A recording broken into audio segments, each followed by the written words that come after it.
Cineando films. Audio dubs are available in other languages. Activate them in the video settings, under the audio track. Netflix's biggest failures. What went wrong? Netflix, a name that has become the same as streaming. But how did the world's top platform get to the top? Was it only because of its successes, or, weirdly enough, because of its mistakes?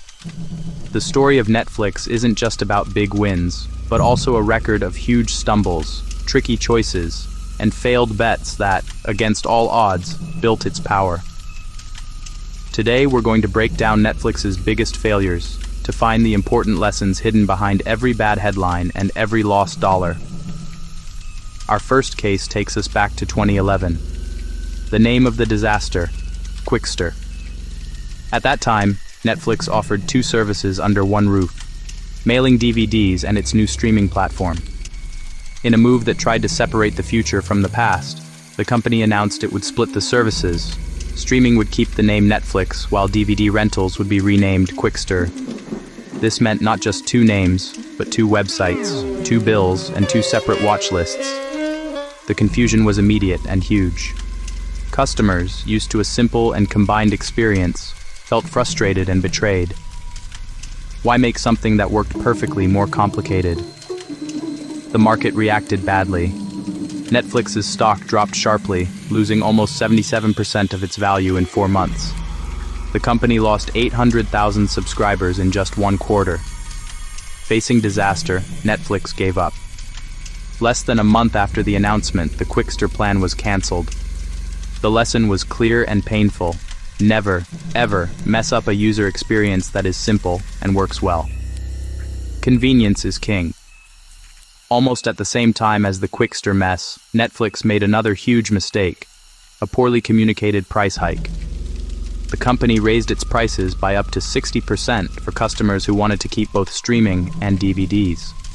The problem wasn't just the increase, but the feeling that loyalty was being punished without offering clear added value.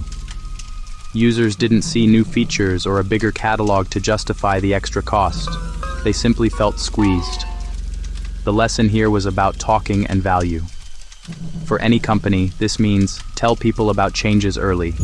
Clearly show why the price is going up, and if possible, offer flexible choices so the customer feels in control.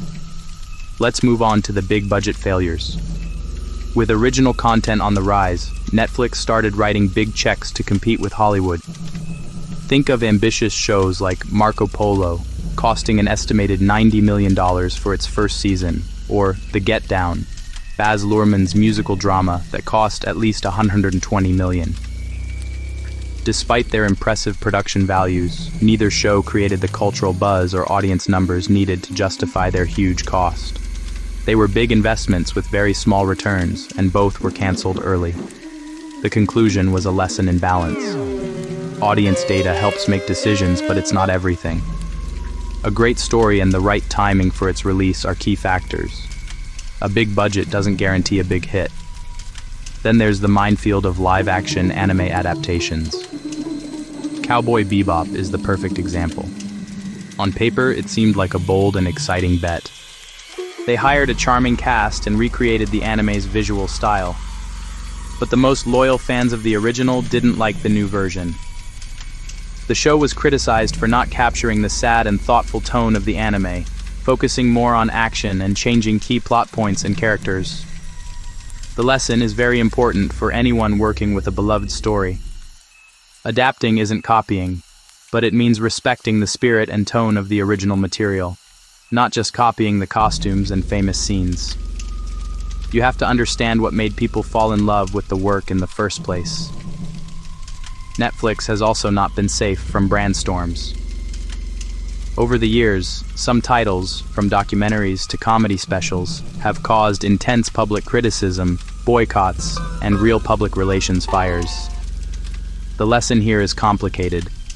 Even when content is legal, has passed all internal checks and gets views, the cost to the brand's reputation can be much higher than the clicks gained.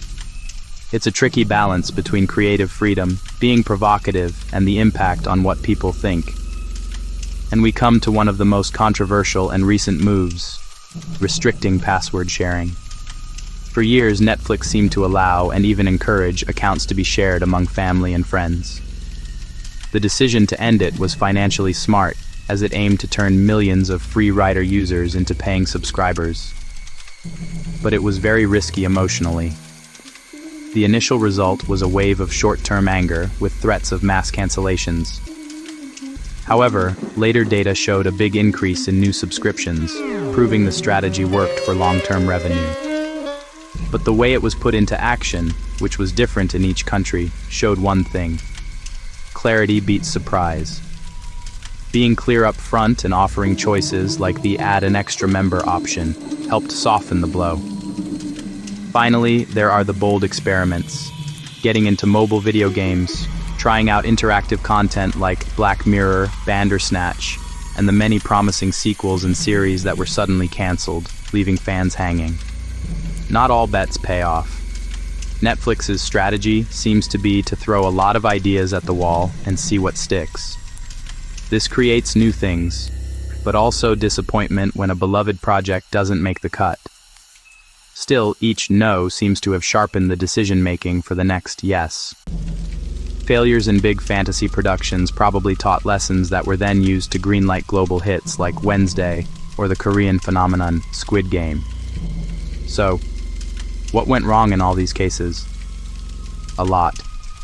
Bad communication, not caring about the user's experience, out-of-control budgets, not being true to the original story, and underestimating how the public would react. But here's the real secret to their success, the most important lesson we can learn. Netflix tries things in public. It's not afraid to fail for everyone to see. Every failure becomes a piece of information, every crisis and chance to learn, change direction, and make their plan better. Their power isn't based on being perfect, but on their ability to bounce back and adjust faster than anyone else. And that, for any creator or company, is the most valuable lesson of all.